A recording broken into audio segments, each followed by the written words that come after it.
सियासत गर्म है सर, आप क्या मांग करेंगे? तो क्या बाहर लेके जाएंगे सर? बोलिए।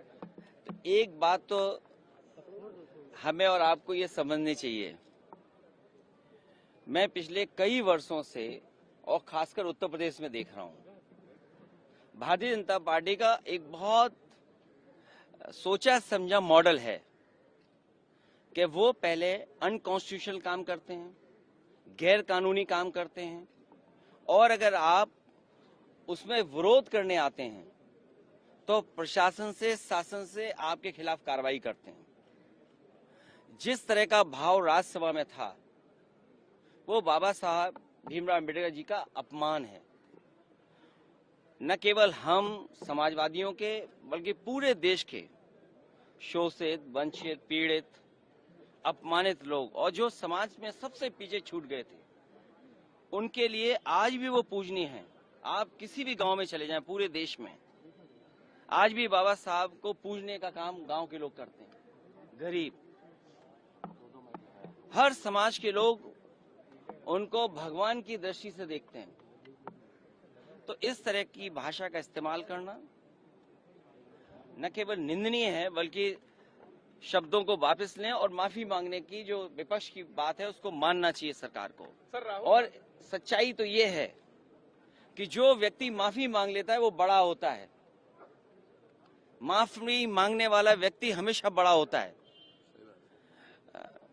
ये जो कलयुग आया हुआ है, हालांकि वो मैं नहीं कह सकता हूं कहां से शुरुआत हुई थी, लेकिन भगवान श्री राम ने के अलावा जो हमारे भगवान हैं, भगवान श्री कृष्ण ने जब अपने प्राण छोड़े तब कलयुग शुरू हुआ।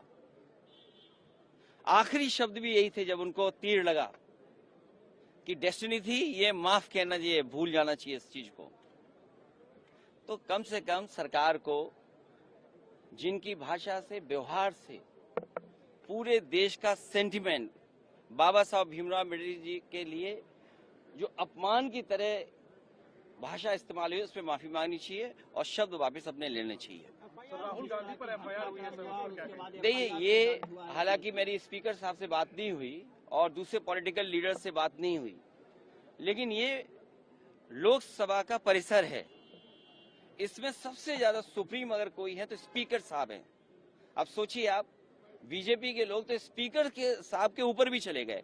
हालांकि मेरी किसी पॉलिटिकल पार्टी से बात नहीं हुई, लेकिन ये जो परिसर है वो लोकसभा का है, तो स्पीकर साहब के पास हम बैठ करके बहुत सारी चीजों को सुलझा सकते थे। लेकिन मैंने जो बात शुरू में कही, भारतीय जनता पार्टी के पास तरीके हैं, उनके पास मॉडल हैं, अंडरग्राउंड पॉलिटिकल उनके पास राय मशवरा आता है। वो कब ध्यान हटा दें, और पहले तो खुद अनकॉन्स्टिट्यूशनल काम करते हैं, पहले खुद गैरकानूनी काम करते हैं, और फिर शासन प्रशासन से ऐसा कुछ करते हैं जिससे कि दूसरे पर आरोप लग जाएं। और मैं तो फरक्काबाद के सांसद जी को देख रहा था, वो सर्टिफिकेट वाले सांसद हैं। अगर उनको इलाज, दवाई की जरूरत हो तो उनके लिए सलाह यही है कि हम फरक्काबाद से डॉक्टर बुला करके फ्री इलाज करा सकते हैं उनका।